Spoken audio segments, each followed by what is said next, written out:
දවසක් මුළුල්ලේ පවතින දැඩි නිහඬියාවට හුරුවුණු තැනක් තමයි මූකලන් වලව්ව. අඳුරු කැලෑවක් මැද තැනින් තැන වැහැරුණු ගස්වැල් අතරින් අවුරුදු 100කටත් වඩා පැරණි ඒ වලව්ව කාලයත් එක්ක ගිලී ගියා වගේ දැනුණා. ගමේ මිනිස්සු ඒ පැත්ත පලාතේ යන්නේ නැහැ. කට කතාවල හැටියට ඒ වලව්වට ශාපයක් තියෙනවා. හැබැයි තරුණ ඉතිහාස ගවේෂකයෙක් වුණු විහඟ ඒ කතා විශ්වාස කළේ නෑ. මේ ඔක්කොම නිකම් මිත්‍යාවන් ජීවන්. ඔහු තම සමීපතම මිතුරා වූ ජීවන්ට කිව්වා මට ඔප්පු කරන්න ඕන මේක සාමාන්‍ය පරණ ගොඩනැගිල්ලක් විතරයි කියලා. අපි අද රෑ එතන නවතිමු. ජීවන් අකමැත්තෙන් වුණත් එකඟ වුණා. ඔවුන් දෙදෙනා වලව්වට යන්න තීරණය කළේ පුරපුවේ දවසක මධ්‍යම රාත්‍රියේ පසුවුණු මොහොතක.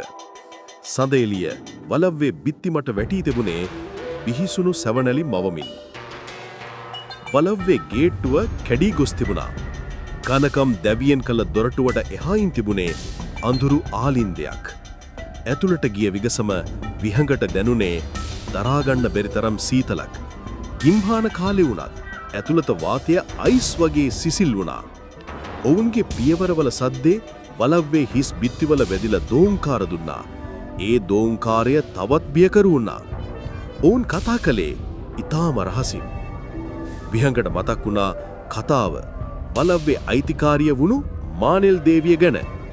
ඇය තම එකම දරුවා වූ පුංචි විනු අභිරහස් විදිහට අතුරුදහන් වීමෙන් පස්සේ මානසිකව වැටිලා මේ වලව්වේදී සියදි විනසාගෙන තිබුණා. ගමේ අය කිව්වේ ඇයගේ ආත්මය තාමත් තම දරුවා හොයනවා කියලා. ඔවුන් වලව්වේ ඉහළ මාලයට නැග්ගේ දිරාගිය පඩිපෙළක් දිගේ.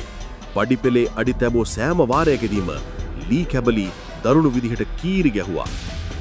ඉහළ මාලයේ තිබුණේ විශාල කාමර පෙළක්. එක කාමරයක මැද තිබුණේ වයලට් පාට සලුවක් සහිත පරණි රොකින් චෙයාර් එකක්. බලන්න ජීවන් මේක මානෙල් දේවියගේ කාමරේ වෙන්න ඇති. විහඟ පුදුමෙන් කිව්වා මේ පුංචි සපත්තු දෙක. ඔහු පුටුව අසල තිබූ කුඩා දූවිලි බැඳි සම්සපත්තු දෙකක් පෙන්නුවා. ඒවා අලුත් ඒවා වගේමයි. එක නිහිම ඔවුන් දෙදෙනාගේම පිටුපසින් නිහඬ හඬක් නැගුණා. ඒ හරියට අඬන හඬක් වගේ. ඒ හඬ ඇහුනේ හරියට බිත්තිය ඇතුලෙන් වගේ. අම්මේ මට බයයි. අම්මේ එළිය අඳුරුයි. ජීවන් ගැස්සිලා ගියා. ඔහුගේ ශරීරය සීතල දහඩයෙන් නැහැවී ගියා. විහඟ යමු මේක ඇත්තක් මේක සාමාන්‍ය දෙයක් නෙමෙයි. විහඟ තදින් අල්ලගෙන සිටි ෆ්ලෑෂ් ලයිට් එක බිත්තිය දිගේ ඇද්දා. සද්දේ ආවේ කාමරේ කෙළුවරේ තිබුණ විශාල පරණ කණ්ණාඩියක් ළඟින්. කණ්ණාඩිය පුරාම දූවිලි බැඳී තිබුණා. මේක නිකම් සුළඟේ සද්දයක් වෙන්න ඇති ජීවන්. අහල කිසිම දෙයක් නැහැ. විහඟ ජීවන්ට කිව්වත් ඔහුගේ හදවත තදින් ගැහෙන්න පටන් ගත්තා. ඒ තමයි සිදුවුනේ කිසිදා අමතක නොවන දෙයක්. ඒ කණ්ණාඩියේ තිබුණ දූවිලි තට්ටුව හරහා කෙනෙක් ඇඟිල්ලෙන් ඇදලා වගේ රූපයක් මැවුණා. ඒ රූපයේ කුඩා දරුවෙකු පුංචි විනුගේ. ඊට පස්සේ කණ්ණාඩියේ පිටුපසින් කිසියම් රතු පාට දියරක් බිමට වැටෙන්න පටන් ගත්තා. හරියට ඝන වූ පරණ ලේ වගේ. අපි යමු ජීවන් කෑ ගහමින් දුවන්න හැදුවා. නමුත් ඔවුන්ගේ පිටුපසින් තිබුණ දොර කටස් ගාලා වැසුණා. ඒ සමගම මුළු කාමරේම අඳුරේ ගිලී ගියා. ඔවුන්ගේ ෆ්ලෑෂ් ලයිට් එකේ ආලෝකයේ පමණක් ඉතිරි වුණා. එක නිහිම ඔවුන්ගේ කනට කරලා කෙනෙක් රහසින් කතා කරනවා වගේ දැනුණා.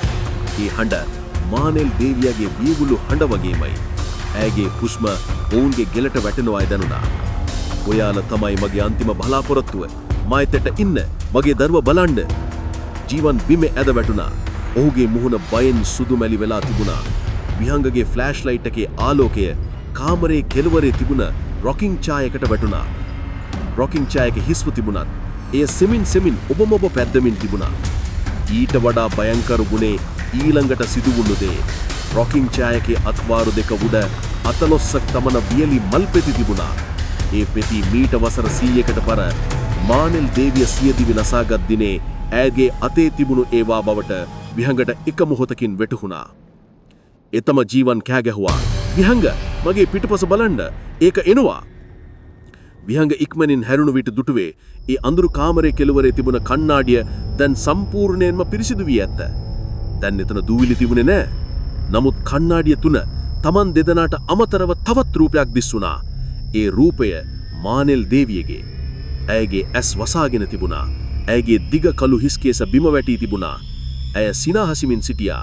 ඇයගේ දකුණු අතේ මාපට ඇඟිල්ලෙන් හිස් කණ්ණාඩිය වූ පුංචි විනුගේ සලකුණ අතුල්ලමින් සිටියා. ඒ සිනාහ ඔවුන් දෙසට නොවේ, ඔවුන්ගේ පිටුපසට වුණා. හරියට ඔවුන් දෙදෙනාගේම කරවටා යමෙක් සිටීමින් වගේ. විහඟටත් ජීවන්ටත් දැනුනේ ඔවුන්ගේ පිටුපසින් අදිදෘශ්‍යමාන කෙනෙක් ඉන්න බව. ඔවුන් දැස් වසාගෙන වේදනාවෙන් කෑ ගහමින් දොර කඩාගෙන එළියට දුවන්න උත්සාහ කළා. නමුත් ඔවුන් දොර ළඟට එනකොට කාමරයේ සීතල තවත් තද වුණා. ඔවුන්ගේ ගෙලවටා තද කළු ඇත් දෙකක් ඇතුණු වුණා වගේ දැනුණා. සීතලෙන් අත්පා හිරිවැටිලා ගියා. අවසානයේ ඔවුන්ට ඇහුනේ ඔවුන්ගේම කෑ ගැහීමේ හඬවල දෝංකාරය පමණයි. ඒ දෝංකාරයේ මූකලන් වලව්වේ බිත්තිවල අතරින් සදහැටම නැති වී ගියා. පසුදා උදෑසන ගම්මිල්ලු වලව්වේ දොරටුව අසලින් තිබි සොයාගත්තේ විහඟගේ කෙඩී ගිය ෆ්ලෑෂ් ලයිට් එකයි ජීවන්ගේ රුධිරයෙන් තෙත්පණු අත්ඔරලෝසුවයි. වලව්වේ ඇතුළේ වූ මූකලන් වලව්වේ නිහඬියාව ඊට වඩා දැඩි වී තිබුණා. ඊට වඩා භයංකර උනේ කවුරුන් හෝ දොරටුවේ තිබූ පුංචි දූවිලි නැති සම් සපත්තු දෙකයි.